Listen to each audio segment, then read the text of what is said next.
Bonjour, nous sommes le mercredi 23 février 2022 et je vous propose la situation des cultures de cette semaine. En ce qui concerne les colzas, avec les températures douces de la semaine dernière, ils ont progressé en stade puisque maintenant à peu près la moitié des parcelles atteignent le stade D1, c'est-à-dire que la tige principale s'allonge mais que les boutons sont encore cachés par les feuilles. Au niveau des ravageurs, donc on est en fin du risque larvaltis puisque maintenant la montaison a démarré. Le ravageur à prendre en compte actuellement, c'est le charançon de la tige du colza.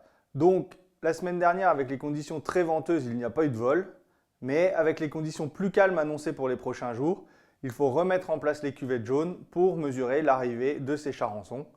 Et l'intervention sera déclenchée 8 à 10 jours après les premiers vols. Donc pour le moment, il n'y a pas besoin d'intervenir.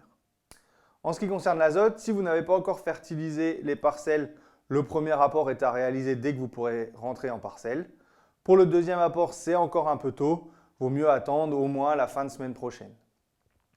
Surtout, n'oubliez pas d'apporter le soufre, que ce soit avec le premier ou le deuxième apport. C'est très important puisqu'une carence en soufre peut entraîner des pertes de rendement allant jusqu'à 20 quintaux. Au niveau des céréales, donc ils sont en plein talage, que ce soit les orges d'hiver ou les blés. En ce qui concerne les orges d'hiver, vous pouvez réaliser maintenant le premier apport. Pour les blés, c'est encore un peu tôt, notamment pour les précédents riches, où là, il n'y a vraiment pas de fin d'azote.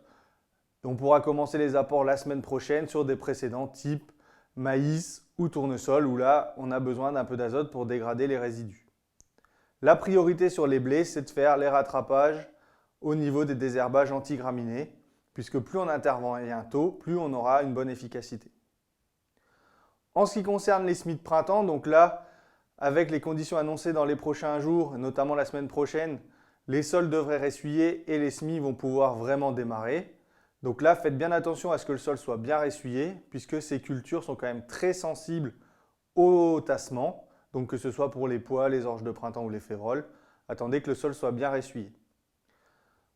Si vous utilisez des semences de ferme, pensez à bien faire des tests de germination, puisque des tests qui ont été faits sur des semences de ferme ces derniers jours montrent une faculté germinative pour l'orge de printemps de 70% dans certains lots, et c'est également la même chose pour les pois. Donc si vous utilisez de la semence de ferme, soyez très vigilants sur ce critère. Cette semaine, je vous propose également de faire un point sur le sorgho fourragé. C'est une culture qu'on retrouve de plus en plus dans les fermes, notamment dans les secteurs séchants, puisque le sorgho présente l'avantage d'avoir une bonne tolérance à la sécheresse et à la chaleur par rapport au maïs.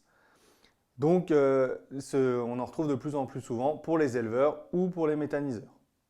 De plus, il présente l'intérêt d'être semé plus tard, après le 10 mai, donc on peut le mettre derrière un métail ou une cive.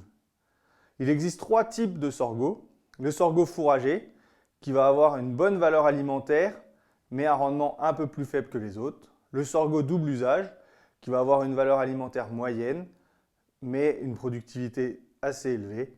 Et ensuite, les sorghos type industriel, où là, on sera vraiment pour faire de la biomasse. Donc, on aura des UF assez faibles, mais par contre, des grosses productivités de biomasse. Cette année, la Chambre d'agriculture avait mis un essai en place à Mersin-et-Vaud, avec différentes variétés. Et donc, ce qui ressort de notre essai, c'est qu'au niveau, si vous avez à choisir un sorgho fourragé, donc la variété Arigato présente vraiment des UF intéressants, proches de 1, avec un rendement tout à fait intéressant. En variété double usage, on va retenir RGT Big Ben ou RGT Swing, qui sont des variétés avec des UF un peu plus faibles, mais avec des rendements un peu plus élevés.